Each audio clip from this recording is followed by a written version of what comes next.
Pour modifier et contrôler efficacement votre fichier N4DS, utilisez le menu Traitement, Assistant N4DS, puis le bouton suivant. Le bouton Parcourir vous permettra de sélectionner le fichier à contrôler. Dans notre exemple, il est sur le bureau. Faites Suivant pour arriver aux paramètres d'envoi qui sont tout à fait modifiables à cette étape. Contrairement à la liste des salariés. À l'étape suivante, vous retrouvez les périodes d'activité. Et la dernière étape consiste à utiliser ou non le rapport d'anomalie, l'état de contrôle et la visionneuse.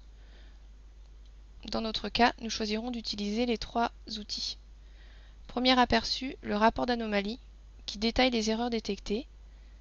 Seconde édition, l'état de contrôle qui récapitule le contenu des informations de votre fichier N4DS. Vous pouvez l'utiliser via le menu Fichier imprimé.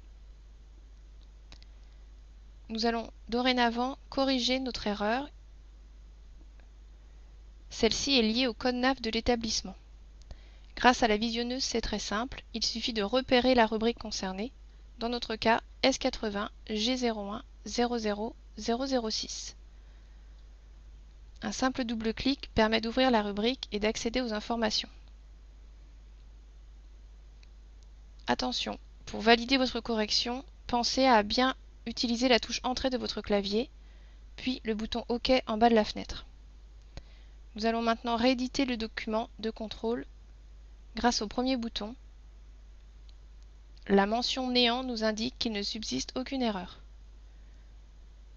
Le deuxième bouton permet d'éditer l'état dans lequel vous retrouverez toutes les informations de votre fichier.